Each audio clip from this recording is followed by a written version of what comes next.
Kara hui hui mai. For many sufferers of chronic pain, homegrown marijuana provides affordable relief. But it's also high risk, both users and suppliers facing jail time.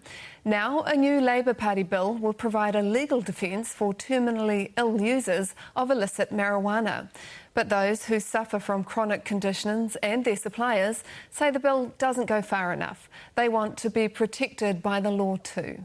Anei te ripoata Aotearoa Harriman.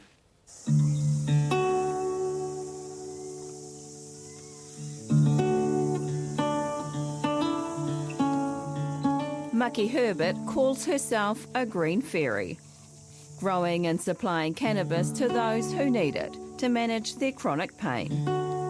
To be honest, that's quite a bit of weed. Yeah, it is. But I help a lot of people. Yeah. So it goes with the territory. Talking openly to the hui, she's risking it all to show the public what she does and who she's helping. The law sucks. You know, they're just making criminals out of us. Maki makes cannabis oil, cannabis balm and cannabis green tea with her plants. The plants are deemed illicit, so it's all illegal.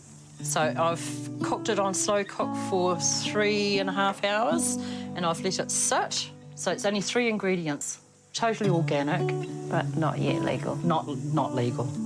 The balm, that's what it looks like. You added lavender. I add lavender to it. A couple of teaspoons of cannabis green tea, just like if you were doing a coffee. Great for the stomach. Oh, yummy.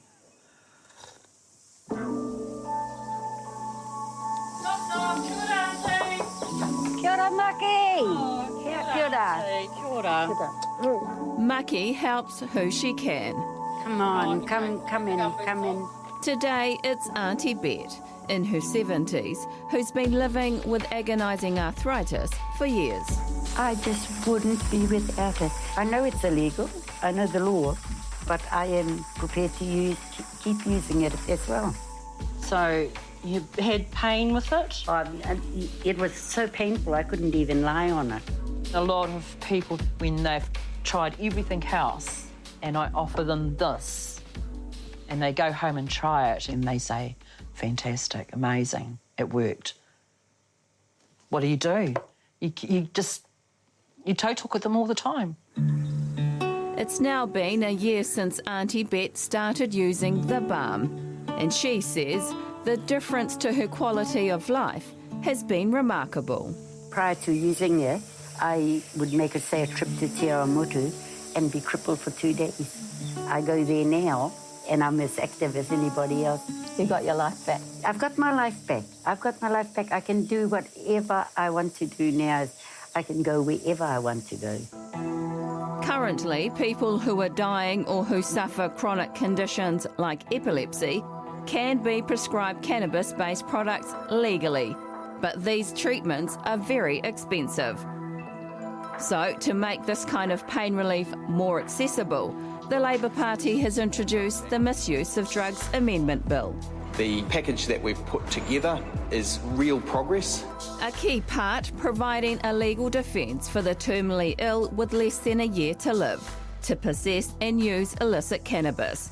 In other words, they can use homegrown marijuana.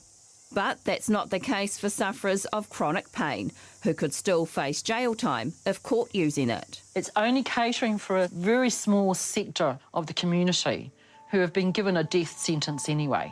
Anyone that has something that needs to be fixed, and it can be fixed with cannabis, then let it be cannabis. GP Dr. Graham Goldbranson couldn't agree more.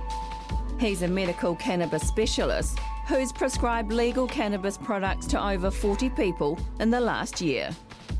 It's not the stone that's the benefit, it's the chemical processes in the body that just calm down pain and calm down cancer growth, calm down anxiety. So generally, my experience is that the side effects from medicinal cannabis are probably less than from some of the strong painkillers, for instance, that we use in medicine.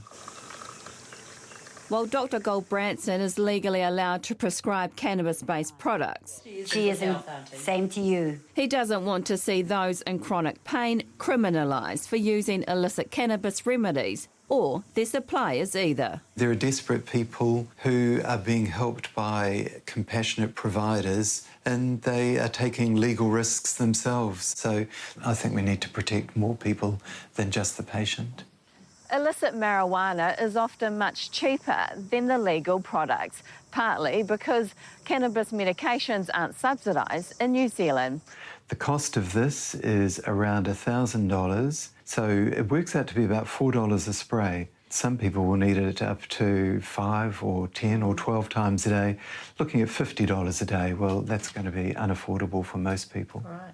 We need to be thinking about affordability for our people, not only select for the rich who can afford it, because at the moment that's what it is. That's Mum and Dad. Ngāti Wai MP Jenny Marcroft knows what it's like to watch a loved one suffer in chronic pain. She lost her mother Helen to cancer when she was a child. How hard was it to watch your mum suffer the way she did?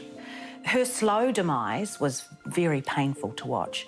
And it is, you know, within our human condition to want to heal and stop that pain. While she sympathises with those suffering from chronic pain, she says decriminalising homegrown products would cause even more suffering. We have a drug issue and that is a cause for concern. So we need to have strict guidelines and boundaries around that. Yes, there is a need to be compassionate. There is a need to provide a medicinal medicine that will relieve pain and suffering. But by the same token, we can't open the door widely. We need a regulated environment and we need the doctors to be fully on board with this. We need them to be comfortable that they're just prescribing the right product for the right illness. We'll be able to develop our own industry that will make these products far more accessible and affordable for New Zealanders. But that industry could take up to 2 years to develop.